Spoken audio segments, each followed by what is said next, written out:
आज की इस वीडियो में आप सुनेंगे बृहस्पतिवार के दिन सुनी जाने वाली बृहस्पति देवता की कथा। भारतवर्ष में एक प्रतापी और दानी राजा राज्य करता था। वह नित्य गरीबों और ब्राह्मणों की सहायता करता था। ये बात उसकी रानी को अच्छी नहीं लगती थी। वो न ही गरीबों को दान देती और न ही भगवान का पूजन करती थी और राजा को भी दान देने से मना किया करती थी। एक दिन राजा शिकार खेलने वन को गए हुए थे तो रानी महल में अकेली थी। उसी समय बृहस्पति देव साधु वेश में राजा के महल में भिक्षा के लिए गए और भिक्षा मांगी। रानी ने भिक्षा देने से इनकार कर दिया और कहा, हे साधु महाराज, मैं तो इस दान पुण्य से तंग आ गई हूँ। मेरा पति सारा धन लुटाते रहते हैं। मेरी इच्छा है कि हमारा धन नष्ट हो जाए, फिर न रहेगा बांस न बजेगी बांसुरी। साधु ने कहा, देवी तुम तो बड़ी विचित्र हो। धन संतान तो सभी चाहते हैं, पुत्र और लक्ष्मी तो पापी के घर भी होने चाहिए। यदि तुम्हारे पास अधिक धन है तो भूखों को भोजन दो, प्यासों के लिए प्याऊ बनवाओ, मुसाफिरों के लिए धर्मशालाएं खुलवाओ। जो निर्धन अपनी कुमारी कन्याओं का विवाह नहीं कर सकते उनका विवाह करा दो। ऐसे और कई काम हैं जिनके करने से तुम्हारा यश लोक परलोक में फैलेगा। परंतु रानी पर उपदेश का कोई प्रभाव न पड़ा। कहने लगी, महाराज आप मुझे कुछ मत समझाइए। मैं ऐसा धन नहीं चाहती जो हर जगह बांटती फिरूं। साधु ने उत्तर दिया कि यदि तुम्हारी ऐसी इच्छा है तो तथास्तु। तुम ऐसा करना कि बृहस्पतिवार को घर लीपकर पीली मिट्टी से अपना सिर धोकर स्नान करना, भट्टी चढ़ाकर कपड़े धोना। ऐसा करने से आपका सारा धन नष्ट हो जाएगा। इतना कहकर वह साधु महाराज वहां से आलोप हो गए। साधु के कहे अनुसार बातों को पूरा करते करते रानी को केवल 3 बृहस्पतिवार ही बीते थे कि उसकी समस्त धन संपत्ति नष्ट हो गई। अब भोजन के लिए राजा का परिवार तरसने लगा। तब एक दिन राजा ने रानी से कहा, हे रानी, तुम यहीं रहो, मैं दूसरे देश को जाता हूँ, क्योंकि यहाँ पर सभी लोग मुझे जानते हैं, इसलिए मैं कोई छोटा काम नहीं कर सकता। ऐसा कहकर राजा परदेश चला गया।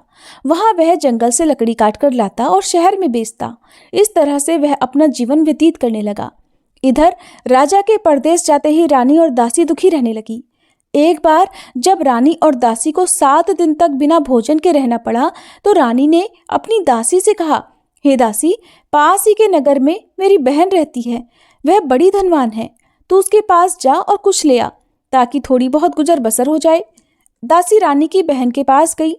उस दिन गुरुवार था और रानी की बहन उस समय बृहस्पतिवार व्रत की कथा सुन रही थी। दासी ने रानी की बहन को अपनी रानी का संदेश दिया, लेकिन रानी की बहन ने कोई उत्तर नहीं दिया। जब दासी को रानी की बहन से कोई उत्तर नहीं मिला तब वह बहुत दुखी हुई। उसे क्रोध भी आया। दासी ने वापस आकर रानी को सारी बात बता दी। सुनकर रानी ने अपने भागी को कोसा।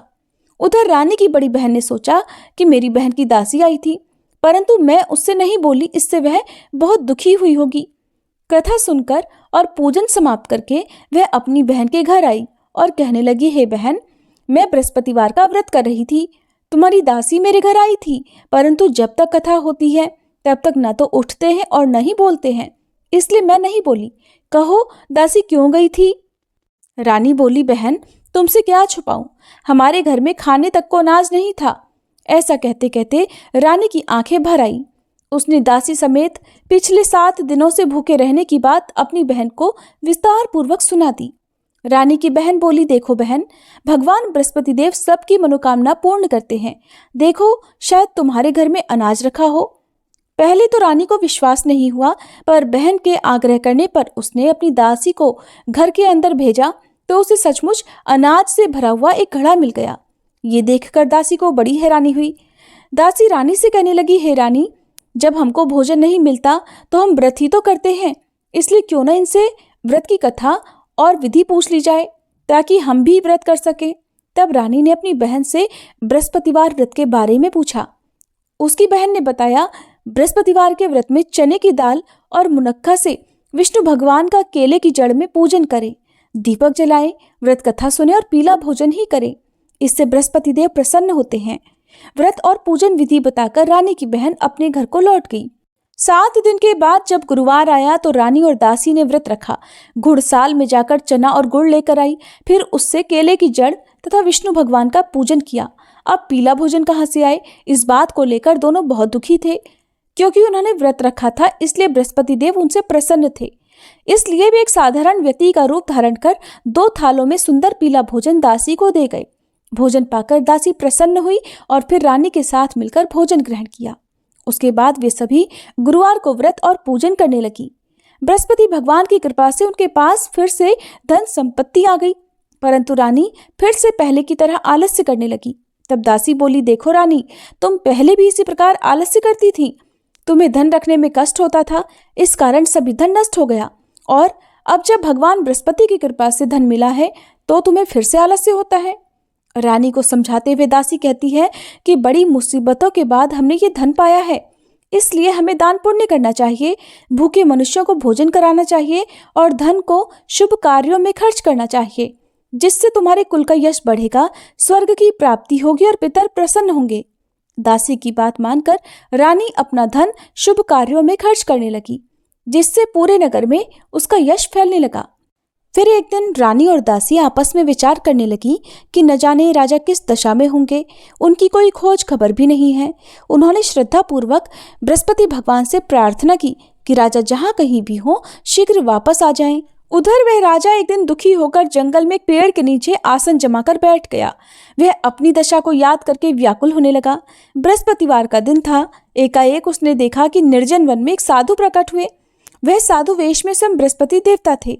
लकड़हारे के सामने आकर बोले, हे लकड़हारे, इस सुनसान जंगल में तू चिंता मगन क्यों बैठा है? लकड़हारे ने दोनों हाथ जोड़कर प्रणाम किया और उत्तर दिया, महात्मा जी, आप सब कुछ जानते हैं, मैं क्या कहूँ? ये कहकर वह रोने लगा और साधु को अपनी आत्मकथा सुनाई। महाराज जी ने कहा, तुम्हारी स्त्री ने बृहस्पति के दिन बृहस्पति भगवान का निरादर किया है, जिसके कारण रुष्ट होकर उन्होंने तुम्हारी ये दशा कर दी। अब तुम चिंता दूर करके मेरे कहने पर चलो तो तुम्हारे सभी कष्ट दूर हो जाएंगे और भगवान पहले से भी अधिक संपत्ति देंगे। तुम बृहस्पति के दिन कथा किया करो। 2 पैसे के चने मुनक्का लाकर उसका प्रसाद बनाओ और शुद्ध जल से लोटे में शक्कर मिलाकर अमृत तैयार करो। कथा के पश्चात अपने सारे परिवार और सुनने वाले प्रेमियों में अमृत और प्रसाद बांटकर आप भी ग्रहण करो। ऐसा करने से भगवान तुम्हारी सब मनोकामनाएं पूर्ण करेंगे। साधु के ऐसे वचन सुनकर लकड़हारा बोला, हे प्रभु, मुझे लकड़ी बेचकर इतना पैसा नहीं मिलता जिससे भोजन के बाद कुछ बचा सकूं। मैंने रात में अपनी पत्नी को व्याकुल देखा है। मेरे पास कुछ भी नहीं जिससे मैं उसकी खबर मंगा सकूं। साधु ने कहा, हे लकड़हारे, तुम किसी बात की चिंता मत करो।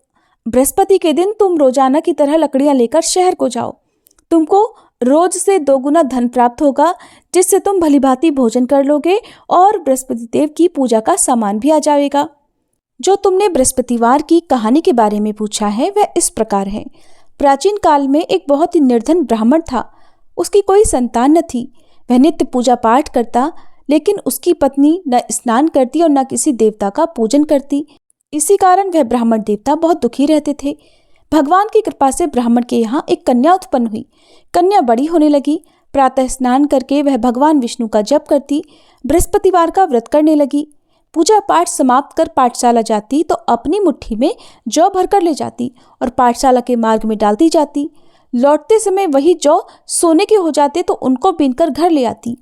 एक दिन वह बालिका सूप में उन सोने के जौ को फटक कर साफ कर रही थी कि तभी उसकी माँ ने देख लिया और कहा कि हे बेटी, सोने के जौ को फटकने के लिए सोने का सूप भी तो होना चाहिए। दूसरे दिन गुरुवार था। उस कन्या ने व्रत रखा और बृहस्पति देव से सोने का सूप देने की प्रार्थना की। बृहस्पति देव ने उसकी प्रार्थना स्वीकार कर ली। रोजाना की तरह वह कन्या जौ फैलाती हुई पाठशाला चली गई। पाठशाला से लौटकर जब वह जौ बीन रही थी तो बृहस्पति देव की कृपा से उसे सोने का सूप भी मिल गया। उसे वह घर ले आई और उससे जौ साफ करने लगी, परंतु उसकी माँ का वही ढंग रहा। एक दिन की बात है, कन्या सोने के सूप में जब जौ साफ कर रही थी, उसी समय उस नगर का राजकुमार वहां से निकला। कन्या के रूप और कार्य को देखकर वह उस पर मोहित हो गया। राजमहल आकर वह भोजन और जल त्याग कर उदास होकर लेट गया। राजा को जब राजकुमार द्वारा अन्न जल त्यागने का समाचार पता चला तो अपने मंत्रियों के साथ वह अपने पुत्र के पास गया और कारण पूछा। राजकुमार ने राजा को उस लड़की के घर का पता भी बता दिया। मंत्री उस लड़की के घर गया। मंत्री ने ब्राह्मण के सामने राजा की ओर से निवेदन किया। कुछ ही दिन बाद ब्राह्मण की कन्या का विवाह राजकुमार के साथ संपन्न हो गया। इधर कन्या के घर से जाते ही ब्राह्मण देवता के घर में पहले की तरह गरीबी का निवास हो गया। एक दिन दुखी होकर वह ब्राह्मण अपनी पुत्री से मिलने गए। बेटी ने पिता की अवस्था को देखा और अपनी माँ का हाल पूछा। ब्राह्मण ने सभी हाल कह सुनाया। तब कन्या ने बहुत सारा धन देकर अपने पिता को विदा कर दिया। लेकिन कुछ दिन बाद फिर वही हाल हो गया। ब्राह्मण फिर अपनी कन्या के यहाँ गया और सभी हाल कहा तो पुत्री बोली, हे पिताजी, आप माताजी को यहाँ लिवा लाओ, मैं उन्हें वह विधि बता दूंगी जिससे गरीबी दूर हो जाए। ब्राह्मण देवता अपनी पत्नी को साथ लेकर अपनी पुत्री के पास राजमहल पहुंचे तो पुत्री अपनी माँ को समझाने लगी, हे माँ, तुम प्रातःकाल स्नानादि करके विष्णु भगवान का पूजन करो तो सब दरिद्रता दूर हो जाएगी। परंतु उसकी माँ ने उसकी एक भी बात नहीं मानी। वह प्रातःकाल उठकर अपनी पुत्री की बची जूठन को खा लेती थी। एक दिन उसकी पुत्री को बहुत गुस्सा आया। उसने अपनी माँ को एक कोठरी में बंद कर दिया। प्रातः उसे स्नानादि करा के पूजा पाठ करवाया तो उसकी माँ की बुद्धि ठीक हो गई। इसके बाद वह नियम से पूजा पाठ करने लगी और प्रत्येक बृहस्पतिवार को व्रत करने लगी। इस व्रत के प्रभाव से मृत्यु के बाद वह स्वर्ग को गई। वह ब्राह्मण भी सुखपूर्वक इस लोक का सुख भोगकर स्वर्ग को प्राप्त हुआ। इतना कहकर साधु अंतर ध्यान हो गए। धीरे धीरे समय बीतने पर फिर वही बृहस्पतिवार का दिन आया। लकड़हारा जंगल से लकड़ी काटकर किसी शहर में बेचने गया।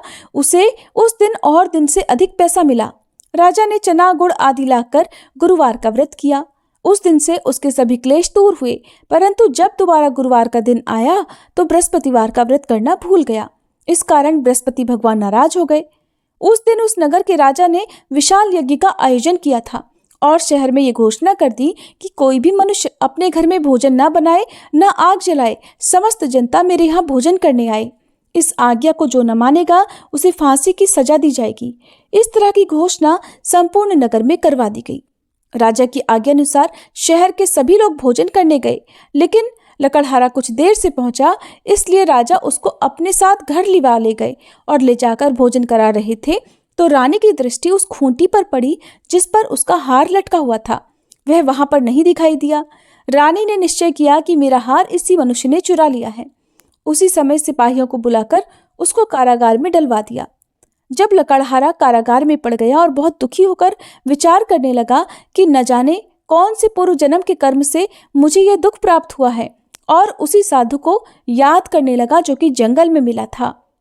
उसी समय तत्काल बृहस्पति देव साधु के रूप में प्रकट हुए और उसकी दशा को देखकर कहने लगे, अरे मूर्ख, तूने बृहस्पति देव की कथा नहीं करी, इस कारण तुझे ये दुख प्राप्त हुआ है। अब चिंता मत कर, बृहस्पतिवार के दिन कारागार के दरवाजे पर 4 पैसे पड़े मिलेंगे। उनसे तू बृहस्पति देव की पूजा करना, तेरे सभी कष्ट दूर हो जाएंगे। बृहस्पति के दिन उसे 4 पैसे मिले। लकड़हारे ने कथा कही। उसी रात को बृहस्पति देव ने उस नगर के राजा को स्वप्न में कहा, हे राजा, तुमने जिस आदमी को कारागार में बंद कर दिया है वह निर्दोष है, वह राजा है, उसे छोड़ देना। रानी का हार उसी खूंटी पर लटका है। अगर तू ऐसा नहीं करेगा तो मैं तेरे राज्य को नष्ट कर दूंगा। इस तरह रात के स्वप्न को देखकर राजा प्रातःकाल उठा और खूंटी पर हार देखकर लकड़हारे को बुलाकर क्षमा मांगी और लकड़हारे को योग्य सुंदर वस्त्र आभूषण देकर विदा कर दिया। बृहस्पति देव की आज्ञा अनुसार लकड़हारा अब अपने नगर को चल दिया। राजा जब अपने नगर के निकट पहुंचा तो उसे बड़ा आश्चर्य हुआ। नगर में पहले से अधिक बाग, तालाब, कुएं तथा बहुत सी धर्मशाला, मंदिर आदि बन गई हैं। राजा ने पूछा, ये किसका बाग और धर्मशाला है? तब नगर के सब लोग कहने लगे, ये सब रानी और बांदी के हैं। तो राजा को आश्चर्य हुआ और गुस्सा भी आया। जब रानी ने ये खबर सुनी कि राजा आ रहे हैं तो उन्होंने बांदी से कहा, हे दासी, देख, राजा हमको कितनी बुरी हालत में छोड़ गए थे। हमारी ऐसी हालत देखकर वो लौट ना जाए, इसलिए तू दरवाजे पर खड़ी हो जा। आज्ञा अनुसार दासी दरवाजे पर खड़ी हो गई। राजा आए तो उन्हें अपने साथ लिवा लाई। तब राजा ने क्रोध करके अपनी रानी से पूछा कि ये धन तुम्हें कैसे प्राप्त हुआ है? तब उन्होंने कहा, हमें ये सब धन बृहस्पति देव के इस व्रत के प्रभाव से प्राप्त हुआ है। अब राजा ने निश्चय किया कि 7 रोज बाद तो सभी बृहस्पति देव का पूजन करते हैं, परंतु मैं प्रतिदिन दिन में 3 बार कहानी और रोज व्रत किया करूंगा। अब हर समय राजा के दुपट्टे में चने की दाल बंधी रहती और दिन में 3 बार कहानी कहता। एक रोज राजा ने विचार किया कि चलो अपनी बहन के यहाँ हो आए। इस तरह निश्चय कर राजा घोड़े पर सवार होकर अपनी बहन के यहाँ को चलने लगा। मार्ग में उसने देखा कि कुछ आदमी एक मुर्दे को लिए जा रहे हैं। उन्हें रोककर राजा कहने लगा, अरे भाइयों, मेरी बृहस्पति देव की कथा सुन लो। वे बोले, लो, हमारा तो आदमी मर गया है, इसको अपनी कथा की पड़ी है। परंतु कुछ आदमी बोले, अच्छा कहो, हम तुम्हारी कथा भी सुनेंगे। राजा ने दाल निकाल ली और जब कथा आधी हुई थी कि मुर्दा हिलने लग गया, और जब कथा समाप्त हो गई तो राम राम करके वह मनुष्य उठकर खड़ा हो गया। आगे मार्ग में उसे एक किसान खेत में हल चलाता मिला। राजा ने उसे देखा तो उससे बोले, अरे भैया, तुम मेरी बृहस्पतिवार की कथा सुन लो। किसान बोला, जब तक मैं तेरी कथा सुनूंगा तब तक 4 हरैया जोत लूंगा। जा, अपनी कथा किसी और को सुनाना। इस तरह राजा आगे चलने लगा। राजा के हटते ही बैल पछाड़ खाकर गिर गए और उस किसान के पेट में बड़ी जोर का दर्द होने लगा। उसी समय उसकी माँ रोटी लेकर आई। जब उसने ये देखा तो अपने पुत्र से सब हाल पूछा और बेटे ने सभी हाल कह दिया। तो बुढ़िया दौड़ी दौड़ी उस घुड़सवार के पास गई और उससे बोली कि मैं तेरी कथा सुनूंगी, तू अपनी कथा मेरे खेत पर चलकर ही कहना। राजा ने बुढ़िया के खेत पर जाकर कथा कही, जिसके सुनते ही बैल उठ खड़े हुए और किसान के पेट का दर्द भी बंद हो गया। राजा अपनी बहन के घर पहुंचा। बहन ने भाई की खूब मेहमानी की। दूसरे रोज प्रातःकाल राजा जगा तो वह देखने लगा कि सब लोग भोजन कर रहे हैं। राजा ने अपनी बहन से कहा, ऐसा कोई मनुष्य है जिसने भोजन ना किया हो, मेरी बृहस्पतिवार की कथा सुन ले। बहन बोली, है भैया, ये देश ऐसा ही है। पहले यहाँ लोग भोजन करते हैं, बाद में अन्य काम करते हैं। अगर कोई पड़ोस में हो तो देखाऊं। वो ऐसा कहकर देखने चली गई, परंतु उसे ऐसा कोई व्यक्ति नहीं मिला जिसने भोजन ना किया हो। अतः वह एक कुम्हार के घर गई जिसका लड़का बीमार था। उसे मालूम हुआ कि उनके यहाँ 3 रोज से किसी ने भोजन नहीं किया है। रानी ने अपने भाई की कथा सुनने के लिए कुम्हार से कहा। वह तैयार हो गया। राजा ने जाकर बृहस्पतिवार की कथा कही, जिसको सुनकर उसका लड़का ठीक हो गया। अब तो राजा की प्रशंसा होने लगी। एक दिन राजा ने अपनी बहन से कहा, हे बहन, अब हम अपने घर को जाएंगे, तुम भी तैयार हो जाओ। राजा की बहन ने अपनी सास से कहा। सास ने कहा, हाँ चली जा, परंतु अपने लड़कों को मत ले जाना, क्योंकि तेरे भाई के कोई संतान नहीं है। बहन ने अपने भैया से कहा, हे भैया, मैं तो चलूंगी, पर कोई बालक नहीं जाएगा। राजा बोला, जब कोई बालक नहीं जाएगा तब तुम भी जाकर क्या करोगी। बड़े दुखी मन से राजा अपने नगर को लौट आया। राजा ने अपनी रानी से कहा, हम निर्वंशी राजा हैं, हमारा मुंह देखने का धर्म नहीं है और कुछ भोजन आदि नहीं किया। रानी बोली, हे प्रभु, बृहस्पति देव ने हमें सब कुछ दिया है, वह हमें संतान अवश्य देंगे। उसी रात को बृहस्पति देव ने राजा से स्वप्न में कहा, हे राजा, उठ, सभी सोच त्याग दे, तेरी रानी गर्भ से है। राजा को ये बात सुनकर बड़ी खुशी हुई। 9वें महीने में उसके गर्भ से एक सुंदर पुत्र पैदा हुआ। तब राजा बोला, हे रानी, स्त्री बिना भोजन के रह सकती है, पर बिना कहे नहीं रह सकती। जब मेरी बहन आए तब तुम मुझसे कुछ मत कहना। रानी ने सुनकर हाँ कर दिया। जब राजा की बहन ने ये शुभ समाचार सुना तो वह बहुत खुश हुई और बधाई लेकर अपने भाई के यहाँ आई। तभी रानी ने कहा, घोड़ा चढ़कर तो नहीं आई, गधा चढ़ी आई। राजा की बहन बोली, भाभी, मैं इस प्रकार ना कहती तो तुम्हें संतान कैसे मिलती। बृहस्पति देव ऐसे ही हैं, जैसी जिसके मन में कामनाएं हैं सभी को पूर्ण करते हैं। जो सद्भावना पूर्वक बृहस्पतिवार का व्रत करता है और कथा पढ़ता है अथवा सुनता है, दूसरों को सुनाता है, बृहस्पति देव उसकी सभी मनोकामनाएं पूर्ण करते हैं। प्रेम से बोलिए बृहस्पति देवता की जय।